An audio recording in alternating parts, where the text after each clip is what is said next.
함께 가슴에 손을 얹고 고백하도록 하겠습니다. 말씀은 하나님의 능력입니다. 말씀은 예수님이십니다.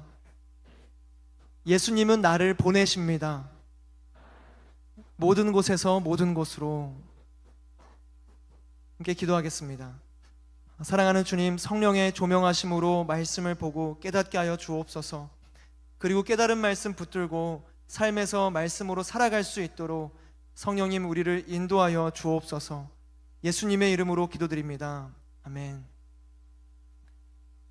여러분들은 그 교회에서의 생활이 어떠신가요? 우리 아까 영상 속에서 우리 원예관 그룹장님이 말씀해 주시기를 너무 즐겁다, 재밌다 이렇게 말씀을 해 주셨죠. 우리도 이 교회 생활을 아주 즐겁게 재밌게 해나가고 있지 않나요? 이 순모임도, 아울리치도, 수련회도, 그리고 이제 봄날에 끼리끼리 만나서 뭐 이렇게 카페를 가고 벚꽃 구경 가고, 이게 너무 즐겁고 재미있는 거죠. 설레임과 기쁨이 됩니다. 저도 그래서 이 어렸을 때 그 1시간 남짓 드리는 이 예배 시간 동안 제가 정말 주문 외우듯이 머릿속에 가득했던 생각, 여러분들도 아마, 여러분 안 그러시겠지만 예배 빨리 끝나라, 예배 빨리 끝나라, 막 이 생각을 엄청 많이 했었거든요. 그러고 나면 이제 친구들이랑 하루 종일 노는 거예요. 그냥 밖에서 놀이터에서 뛰어노는 거죠. 아마 그래서 많은 모태신앙분들이 이런 얘기를 들어보지 않으셨을까. 그래서 부모님이 놀더라도 교회에서 놀아라 이런 얘기들 하시잖아요. 우리 서로 바라보시면서 한번 권면해 주실까요? 놀더라도 교회에서 놀아. 교회에서 놀아. 네. 놀더라도 교회에서 노는 겁니다. 너무 즐거운 거죠. 요한복음 11장 52절의 말씀을 보면 예수님께서는 왜 이 땅 가운데 오셨나, 왜 십자가에서 죽음을 맞이하셨나, 그 이유를 얘기하거든요. 흩어진 하나님의 자녀를 모아 하나가 되게 하기 위해서, 흩어진 자녀들을 모아서 하나가 되게 하기 위해 십자가에서 죽으셨다. 그렇게 우리는 예수님을 따라서 모여서 우리는 교회를 이룹니다. 흩어졌던 우리가, 각자의 삶을 살고 있던 우리가 모여서 이곳 교회가 되었잖아요. 교회란 무엇인가? 교회란 무엇인가? 고린도전서 1장 2절 우리 함께 읽어볼까요? 고린도전서 1장 2절의 말씀 함께 읽어보겠습니다. 시작. 고린도에 있는 하나님의 교회 곧 그리스도 예수 안에서 거룩하게 돼 성도로 부르심을 받은 사람들과 또한 각 처에서 우리 주 예수 그리스도를 이름을 부르는 모든 사람들에게 편지를 씁니다. 사도 바울의 글인 거거든요. 사도 바울이 고린도에 있는 하나님의 교회라고 하면서 곧, 이 동격의 부사죠. 곧. 그 말을 다음에 이어지는 것은 교회가 바로 이것이다 라는 건데, 그 뒤에 이어지는 말이 성도로 부르심을 받은 사람들, 그리고 예수 그리스도의 이름을 부르는 모든 사람들, 이게 교회다라는 겁니다. 교회다. 이 교회라는 단어는 이제 헬라어로 에클레시아라고 부르는데, 에크라는 건 뭐뭐로부터, 그 클레시아는 칼레오라는 단어로 쓰는데 부르다. 그러니까 부르심을 받는 자들의 모임이라는 것을 교회라는 단어 자체가 내포하고 있습니다. 에클레시아, 교회, 사람들, 모임. 교회는 건물이 아닙니다. 교회는 공간이 아니에요. 교회는 조직이 아닙니다. 교회는 동호회가 아니에요. 예수님 우리 찬양해보자, 찬양할 사람 모여, 이런 동호회가 아니라는 거죠. 우리가 교회입니다. 성도로 부르심을 받은 우리가 교회고, 예수를 그리스도라 고백하고 노래하는 우리가 교회입니다. 그래서 엄밀히 따지자면은 이곳에 오는 게 교회에 오는 게 아니고, 내가 교회로서 교회에 간다, 교회가 간다 이렇게 선포하셔도 전혀 무방한 거예요.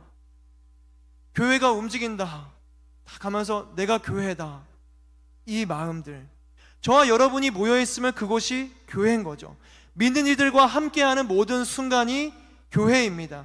그렇다면 이 예배당을 벗어난다고 해서 교회를 벗어나는 게 아니죠. 우리는 교회로 존재하는 겁니다. 우리가 걸어다니는 교회예요. 그래서 에베소서는 전하죠. 1장 23절에 교회는 그리스도의 몸이요 만물 안에서 만물을 충만하게 하시는 분의 충만입니다. 교회는 그리스도의 몸이요. 우리가 교회로서 그리스도의 몸이지 않나요? 저와 여러분이 예수님의 몸이라는 사실입니다. 엄밀히 말하면 우리는 교회를 다니는 사람들이 아니라 교회인 사람들이다. 그리스도인들은 교회에 출석하고 교회를 나가는 사람들이 아니라 교회인 사람들, 나 이퀄 교회인 겁니다. 우리가 주의 부르심에 순종하고 예수님의 이름을 부르고 있다면 여러분이 가정에 있든지 학교에 있든지 직장에 있든지 그곳에 교회로 계시는 겁니다. 이렇게 가슴에 손을 얹고 선포할 거예요. 자신을 향해서 나는 교회입니다. 나는 교회입니다. 교회예요. 그런데 정말 솔직히 이 성도로 부르심을 받은 우리들, 예수의 이름을 부르는 우리들의 모든 순간이 교회로서 서 있나요? 교회는 그리스도의 몸이니까 우리가 살아가는 모든 순간이 기쁨이 넘치는 천국이어야 되지 않겠어요? 그런데 그게 아니라는 거죠. 교회에서 늘 즐거운 일만 있는 게 아니라는 겁니다. 내가 교회인데, 내가 그리스도의 몸인데 내 안에 늘 기쁨만 있는 게 아니라는 거예요. 뭐 짧게 이 좀 좁은 영역으로 얘기하면 이곳에서, 이 온누리 교회에서 우리가 많은 사역으로 허덕일 때가 있고 때로 교회의 방향이 이해가 되지 않을 때도 있고, 무엇보다 제일 힘든 거는 사람들 간의 갈등이죠. 다 예수님 믿는다고 모였는데 저 사람은 정말 예수님 믿는 건가? 이런 생각이 드는 순간들, 그때가 내 마음이 제일 힘들 때이지 않나요? 다른 사람보다 내 자신이 제일 힘들 때, 그때가 누군가를 향한 미움을 가지고 있을 때, 누군가가 이해가 되지 않고 미워지고 리더들이 하는 일들에 대해서 불평이 생기는 일들, 어떤 일, 사건이 아니라 사람을 향한 어두운 감정이 밤처럼 찾아 들어올 때, 그때 너무 힘들지 않으세요? 다 원망스럽고 이 모든 것에 대한 의심과 불신, 그리고 그 원망하는 그 마음들. 그런데 초대교회에서도 마찬가지였다는 겁니다. 초대교회라고 해서 늘 기쁨만 있었던 것은 아니었어요. 우리 함께 본문 사도행전 6장 1절의 말씀을 같이 한번 읽어보도록 하겠습니다. 합독해서 읽겠습니다. 시작. 이 무렵 제자들의 수는 점점 늘어났습니다. 그때 그들 가운데 그리스파 유대 사람들이 히브리파 유대 사람들에 대해 불평이 생겼습니다. 매일 음식을 분배받는 일에서 그리스파 유대 사람 과부들이 빠졌기 때문입니다. 불평이 생겼어요. 사도들은 모든 핍박과 신문 속에서 어떻게 행했나요? 예수의 그리스도 되심을 선포하기를 쉬지 않았습니다. 초대교회 성도들은 어땠나요? 자신의 것을 주장하지 않고 서로 나누면서 아름다운 공동체를 이루고자 했거든요. 어느 누구도 이 가운데서 자신의 욕심을 챙기고 다른 이들을 멸시하고 그냥 나 혼자 있어야겠다, 내 것 챙겨야겠다 한 사람이 없었어요. 다 너무나 선한 마음으로 있었죠. 있었다면 아나니와 삽비라 정도가 있었겠지만 웬만하면 다 선한 마음으로 예수님을 따르는 마음으로 살아갔던 거예요. 그렇게 이 성도들은 점점 늘어납니다. 부흥을 경험해요. 하나님이 은혜를 허락해 주셨습니다. 그런데 그 가운데 문제가 발생했다는 거예요. 좋은 사람들, 좋은 목적, 모든 게 다 이제 부흥하고 사람들이 많아지는 은혜를 경험하고 있는 상황 속 다 잘 돼가고 있는 것 같은데 문제가 발생했다라는 겁니다. 매일 음식을 분배하는 일에 그리스파 유대 사람 과부들이 빠지게 됐어요. 의도적인 것인지 실수인지는 모르겠지만 당시 이 사도들은 히브리파 유대 사람들이었기 때문에 오해를 할 만하죠. 자기들끼리 자기 식구를 챙기고 있는 것 아닌가? 왜 나는 소외시키지? 갈등을 야기할 수 있을 만한 상황이 나타난 겁니다. 불평이 생기고 분열의 씨앗이 심겨졌습니다. 사단은 교회를 미워합니다. 교회가 그리스도의 몸이기 때문에, 세상의 빛으로 사용하시는 하나님의 도구이기 때문에 교회가 교회되지 못하는 것이 사단의 전략이죠. 우리를 갈라놓는 겁니다. 우리 마음에 불평을 심고 시기를, 질투를, 비교를, 섭섭함을, 서운함을, 원망을 자연스럽게 스며들게 하는 거예요. 교회를 생각할 때 여러분의 마음에는 어떤 생각이 먼저 드시나요? 우리 온누리교회, 우리 하늘 공동체, 그 마음 가운데 기쁨이 있고 예수 그리스도에 대한 시선이 있고 복음이 있고 담대함이 있다면 여러분 성령 충만의 길로 가고 있는, 주님의 보호하심 가운데 있는 거지만, 혹여 불평과 불만과 시기와 비교의식, 그 모든 지금 이 사도행전에서 나타나는 이 그리스파 유대 사람들이 불평하는 이 마음이 여러분 안에 있다면 그것은 사단이 아주 교묘하게 여러분의 마음을 주장하고 있는 겁니다. 저는 우리 하늘 공동체가 사단으로부터 승리하는 승리의 공동체가 되기를 주님의 이름으로 축복합니다. 우리는 예수 그리스도를 따라가는 제자잖아요. 하늘의 영광을 바라보는 사람들인 거잖아요. 십자가의 길을 가더라도 그 가운데 이 하느님의 영광이 있다면 그것이 우리의 기쁨이 되는 그 길을 걸어가는 사람들입니다. 성경의 역사를 보세요. 사단이 얼마나 교묘하게 움직이는가. 가인은 아벨에게서 질투를 느껴서 첫 살인을 합니다. 에서와 야곱은 비교의식의 가운데서 살아가며 야곱이 결국 거짓을 행하게 되죠. 야곱의 형제들은 아버지 이삭에게서 서운함을 느끼고, 요셉의 형제들은 아버지 이삭에게서 서운함을 느끼고 요셉을 시기해서 그를 구덩이 가운데 던져서 팔아버립니다. 이것이 하나님의 일이었나요? 살인이, 거짓이 형제를 버리는 것이 아니죠. 사단의 전략입니다. 질투를 이용하고 거짓을 이용하고 시기함과 서운함을 이용하는 것. 서로가 서로를 바라보는 시선에서 사랑이 빠지고 그 가운데 이 모든 이 구약의 가족들은 와해되고 고통 중에 놓이는 것을 우리가 이전에 창세기 말씀을 보면서 봤었죠. 사도 바울의 서신서만 봐도 그래요. 바울파와 바나바파로 나눠진 일들이 있고 각 교회들은 바울을 의심하면 나뉘어집니다. 우리가 하늘길로 가는 이 갈라디아서만 봐도 바울의 이야기를 듣다가 다른 사람들의 이야기를 들으면서 바울을 의심하고 진짜 저 사람이 사도인가, 사도권에 대해서 불신하는, 분열시키는 일들, 사단의 방식이에요. 요즘 큐티하고 있는 열왕기를 보시고 오늘 암송했던 에스겔의 상황을 한번 떠올려 보세요. 다윗 왕 때 이스라엘은 하나의 왕국이었던 거거든요. 그런데 하나님께서 이 다윗 왕을 기뻐하셨어요. 그러나 이스라엘은 솔로몬 왕을 거쳐서 르호보암 왕 때 남과 북으로 분열됩니다. 그 분열의 결과는 뭐였나요? 북왕국은 주전 722년에 아시리아에 의해서 멸망당하고 남왕국은 주전 586년에 바벨론에 의해서 각각 멸망당합니다. 각각 다 멸망당했어요. 분열의 최후죠. 멸망, 비참한 포로의 생활들. 그런데 진짜 재밌게 이때의 사건이 오늘의 말씀까지도 이어지는 거 아세요? 이 분열의 영이 여기까지 지금 신약의 사도행전 초대교회까지 이어지는 겁니다. 북이스라엘과 남유다의 멸망의 시기에 유대 사람들이 어떻게 됐나요? 포로로 끌려갔죠.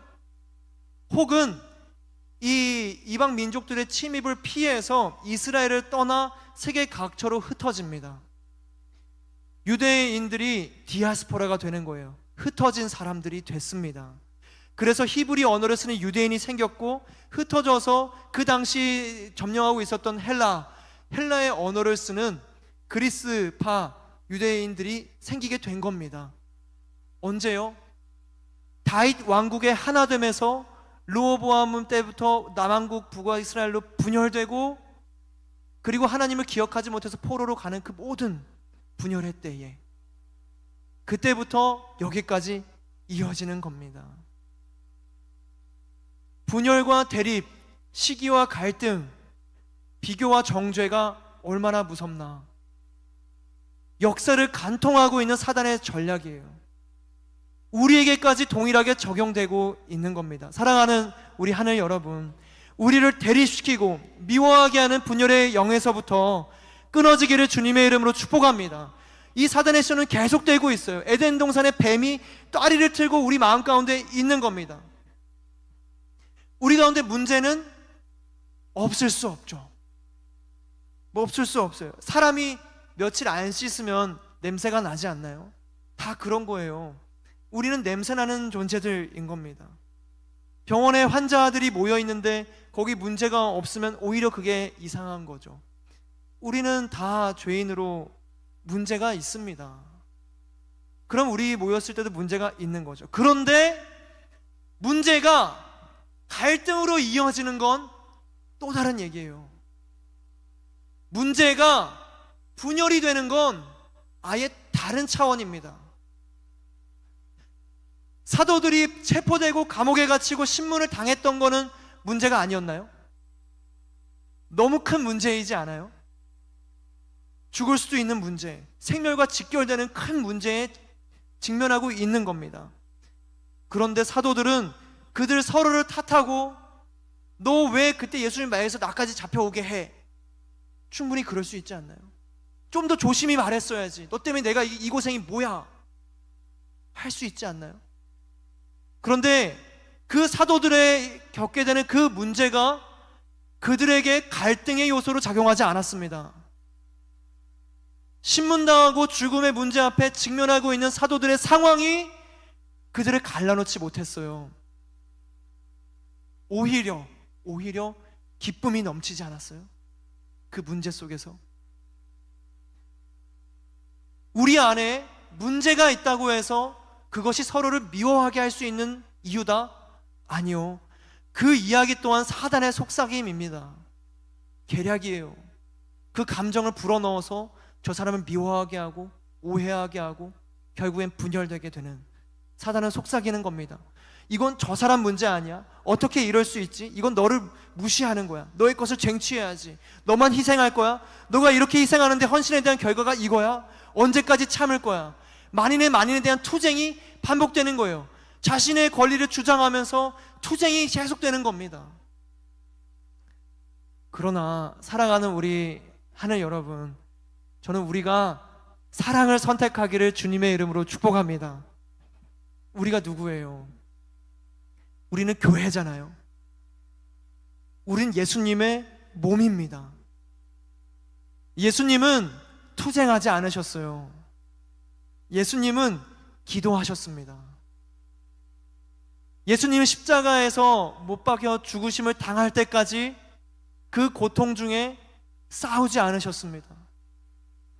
오히려 저들은 저들의 잘못을 알지 못합니다. 저들을 용서하소서.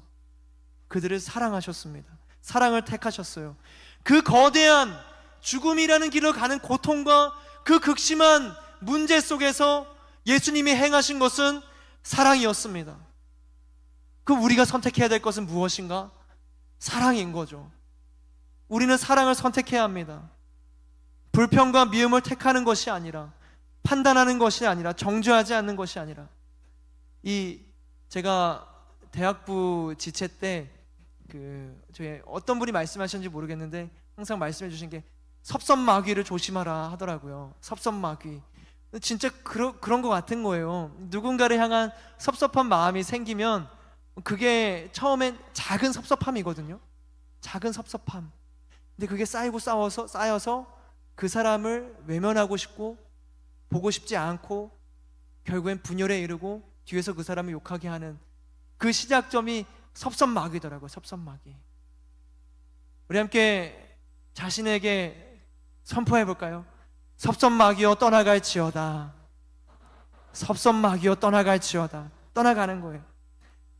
이 초대교회에 있었던 섭섭마귀의 불평의 흐름들, 이 분열의 씨앗들이 어떻게 해결되었는가? 우리 함께 2절의 말씀을 같이 읽어보실까요? 2절의 말씀 함께 읽겠습니다. 시작. 그리하여 12 사도들은 제자들을 모두 불러놓고 말했습니다. 우리가 음식을 분배하는 일로 인해 하나님의 말씀 가르치는 사역을 소홀히 여기는 것은 옳지 않습니다.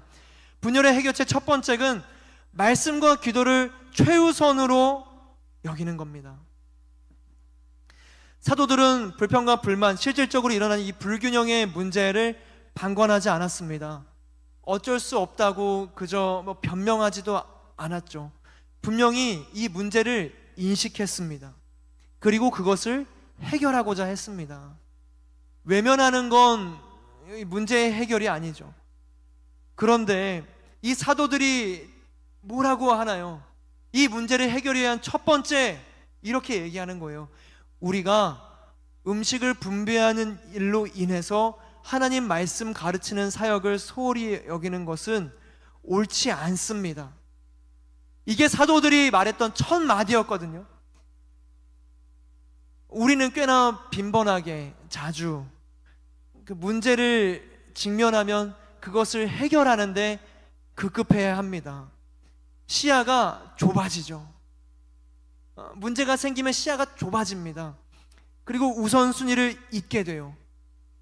그렇게 열심히 내 노력으로 시야가 좁아진 상태에서 우선순위를 잊고 해결하고 나면 더 이상 문제가 없나요? 모든 문제가 다 해결되나요? 아니죠. 문제는 또 발생합니다. 또 발생해요.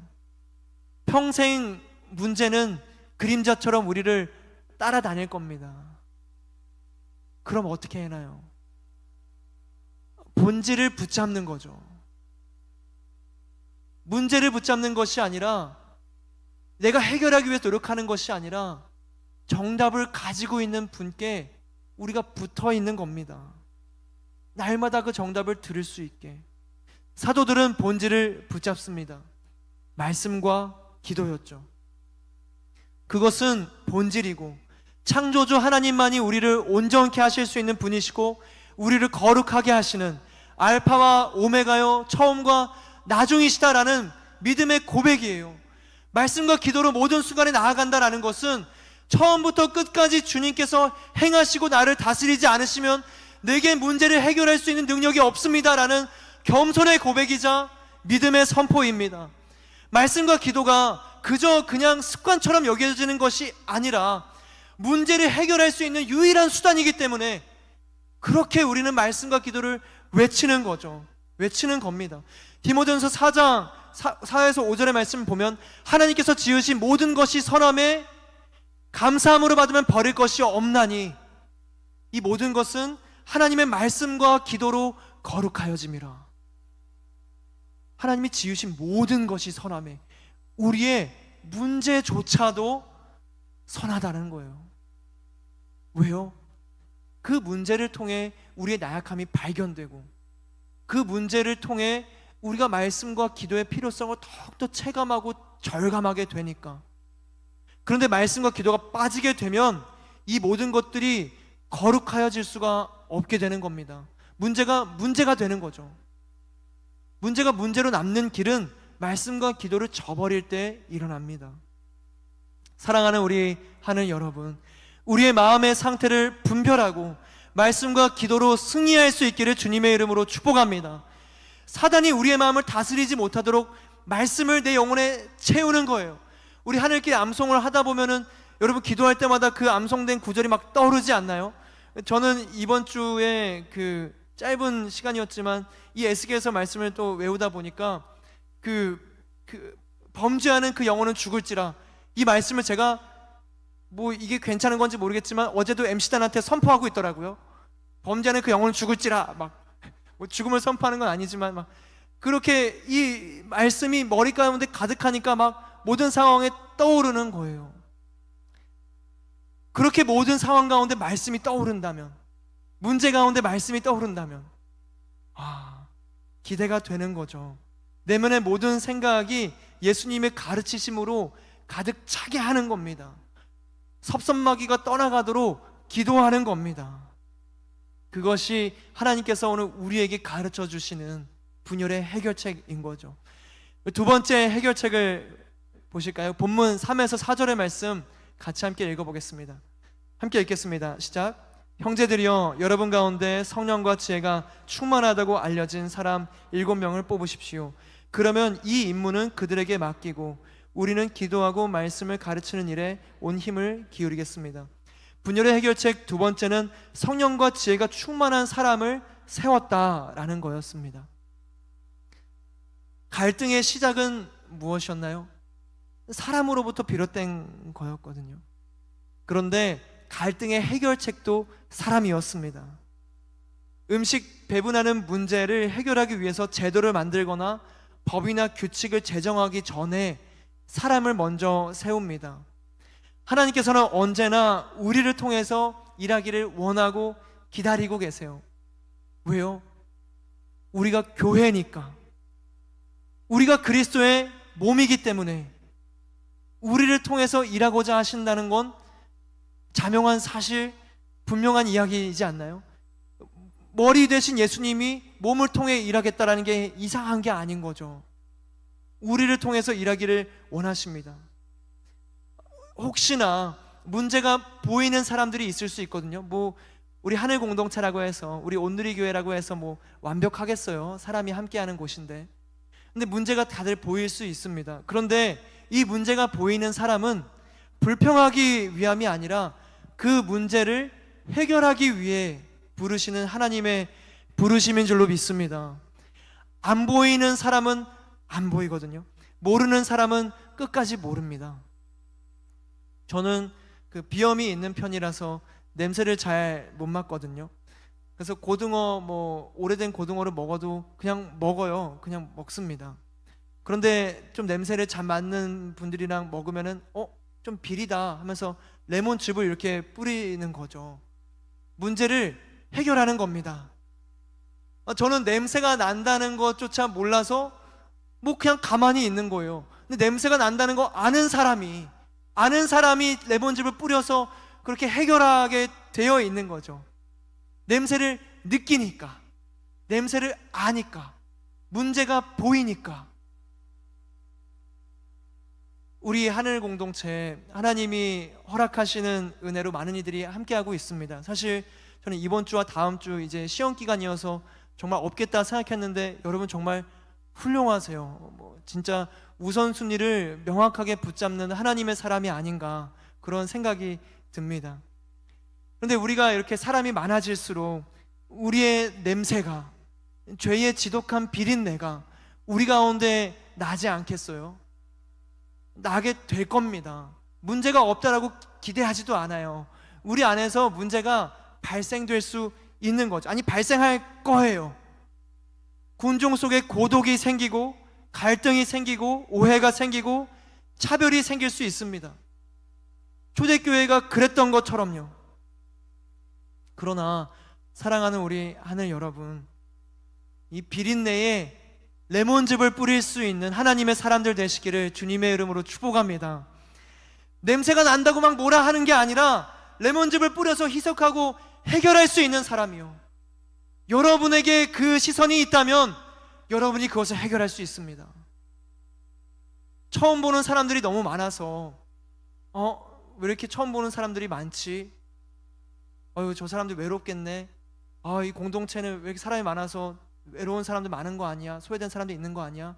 그런 사람 느끼는 마음들이 있다면은 저한테 말씀해 주세요. 새가족 순장으로 여러분을 세우거나, 아니면은 그 시선이 있는 분들 여러분 다가가서 여러분이 인사하면 되는 거잖아요. 걱정되면 여러분이 말 걸면 되는 겁니다. 하나가 되면 돼요. 그게 너무 어려우면 순모임 가운데 처음 오시는 분들, 그분들에게 더할 나위 없는 환영과 축복의 인사를 건네면 돼요. 환하게 웃어주면 됩니다. 우리는 레몬즙을 다 뿌릴 수 있는 사람이에요. 비린내가 난다고 코를 막는 게 아니라 레몬즙을 뿌리는 것. 그렇게 모두가 성령과 지혜로 충만한 하나님의 사람 되시기를 주님의 이름으로 축복합니다. 여러분의 각자의 순위, 예배팀이, 여러분이 섬기는 모든 자리가 여러분을 인해서 문제가 해결되고 하나님 나라로 세워지는 역사가 우리 모두를 통해 있기를 주님의 이름으로 축복합니다. 하나님께서는 그렇게 우리를 쓰고자 하시는 거죠. 우리 마지막으로 5절과 6절의 말씀 함께 읽겠습니다. 시작. 모든 사람들이 이 제안을 기쁘게 받아들였습니다.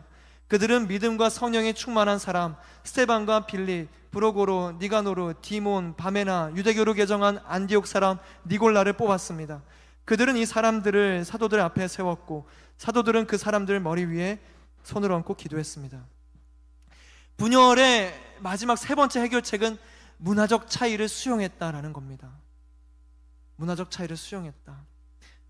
이 말씀과 기도를 따르고 성령과 지혜가 충만했던 사람들은 사람은 문화적 차이를 수용하는 사람입니다.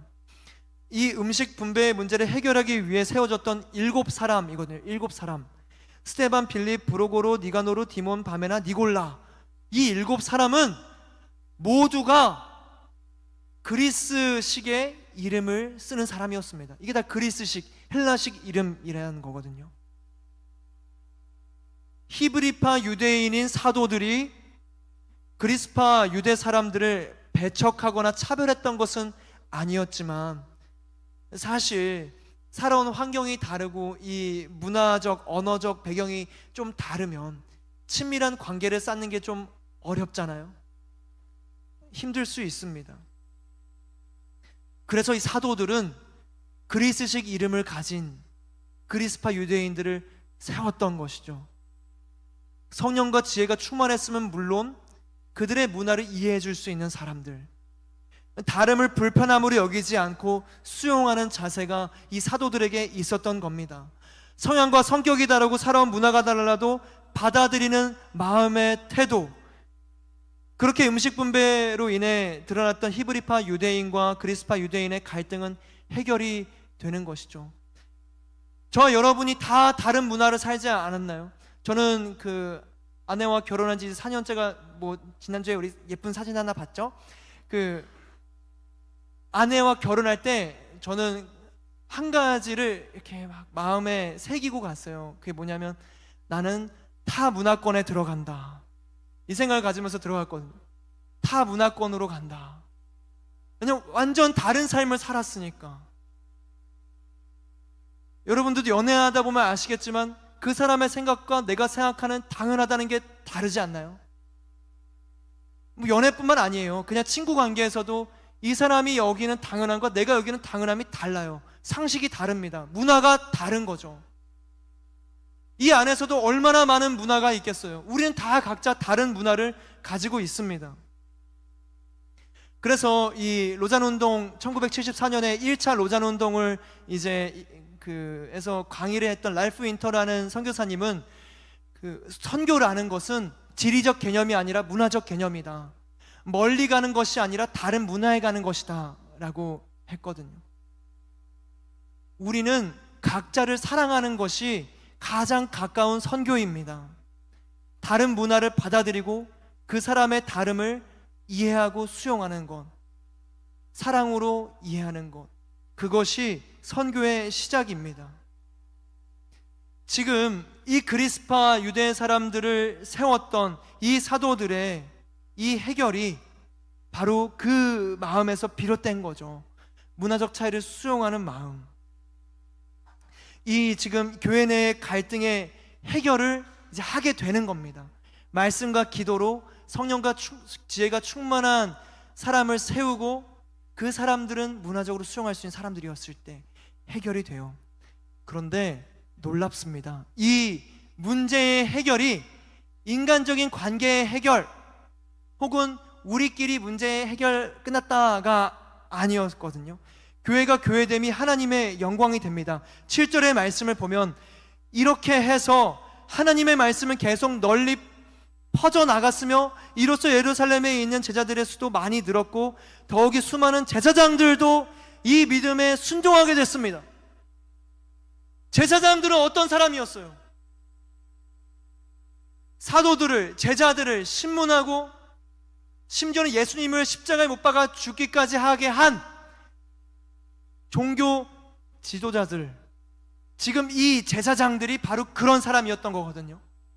그런데 이 제사장들이 언제 믿음에 순종하게 됐는가? 서로 사랑할 때요. 문제가 해결될 때. 사도들이 말씀과 기도의 최우선순위를 외치고 성령과 지혜가 충만한, 그리고 다른 문화를 수용할 수 있는 사랑의 사람들이 세워졌을 때, 그때 이 안에서의 문제의 끝이 아니라 이것은 열방까지 나아가는 복음의 전파가 되는 것입니다. 우리의 사랑은 여기서 끝나지 않을 거예요. 누군가 왔을 때 예수님을 미워하고 저주하던 사람들까지도 믿음이 생기고 순종하게 되는 역사가 우리의 사랑을 통해서 시작될 줄로 믿습니다. 우리의 사랑에는 사명이 있는 거예요. 내가 좋고자 사랑하는 게 아닙니다. 우리끼리 행복하고자 사랑하는 게 아닙니다. 예수님을 온전히 증거하고자 사랑하는 겁니다. 교회가 온전히 교회가 될 때 그 역사가 일어나는 것이죠. 말씀을 정리하겠습니다. 그 심리학 용어 중에 고슴도치 딜레마라는 심리학 용어가 있습니다. 이 독일의 철학자 쇼펜하우어가 처음에 사용했고, 나중에 그 우리 프로이트라는 심리학자 잘 아시죠? 그분이 인용했던 표현이에요. 고슴도치 딜레마. 추운 겨울날 이 몇 마리 고슴도치가 서로 온기를 나누기 위해서 가까이 다가갑니다.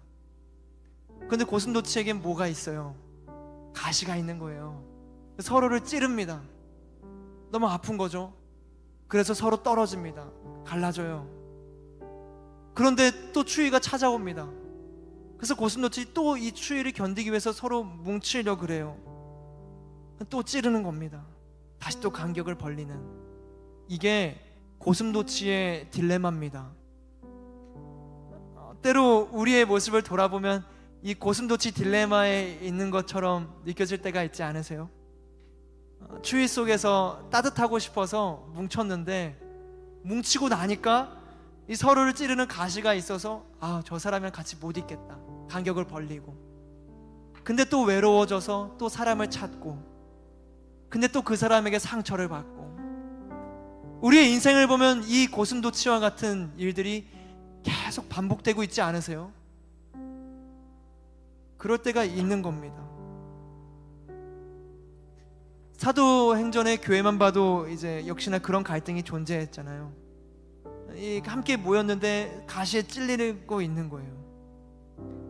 그러다 보면은 이제 정도껏 가까이 가야지, 정도껏 사랑해야지, 나를 위해 정도껏 간격을 벌려야지 하는 겁니다. 그러나 이 고슴도치 딜레마에는 한 가지 착각이 있습니다. 뭐냐면 우리는 고슴도치가 아니라는 거예요. 우리는 고슴도치가 아닙니다. 고슴도치와 같은 사건을 겪는다고 해서 내가 고슴도치인가요? 아니요. 우리는 교회예요. 우리는 그리스도의 몸입니다. 예수님을 보세요. 가시 면류관에 씌셨잖아요. 잠깐 찔리는 게 아니라 계속 찔리고 계셨어요. 수없이 찔려서 피가 흐르고 십자가의 길을 걸어갔음에도 불구하고 그 사랑을 포기하지 않으셨습니다. 가시 면류관뿐만 아니라 거대한 창, 거대한 가시가 그의 옆구리를 찔러도 포기하지 않으셨어요. 무엇을요? 사랑을요. 사랑하는 우리 하늘 여러분, 우리는 교회입니다. 우리는 고슴도치가 아니에요. 우리의 정체성은 그리스도의 몸입니다. 여러분을 고슴도치라고 말하는 모든 사단의 목소리로부터 여러분 끊어내셔야 돼요. 자유를 선포하셔야 됩니다. 나는 그리스도의 몸이다. 내가 교회다. 나는 예수님의 제자다.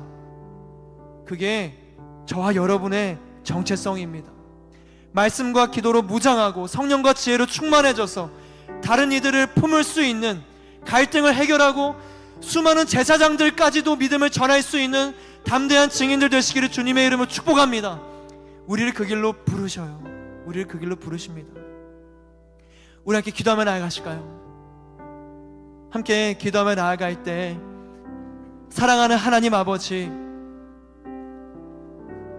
사실 내 인생이 마치 고슴도치와 같아서 사람들 간에 문제가 발생하고, 사람이 좋아서 사람 곁에 가지만 또 문제가 발생해서 또 멀어지고, 아버지, 내가 사람 때문에 겪는 상처와 아픔들이 얼마나 많습니까? 주님, 그 가운데 하나님의 사랑을 알게 해주시니 감사합니다. 내가 사람의 사랑과 사람의 관심과 사람의 인정과 사람의 함께함으로 인해 나의 정체성이 규명되지 않게 하여 주옵소서. 오직 하나님의 사람, 오직 예수 그리스도의 제자, 그리스도의 몸, 교회로 부르시는 하나님의 부르신 가운데 내가 서 있게 하여 주옵소서. 그렇게 주님의 몸을 선포하는 자들마다 함께 자리에서 일어나셔서 내가 그리스도의 몸입니다 함께 선포하시며 기도하며 나아가도록 하겠습니다. 기도하시겠습니다. 주여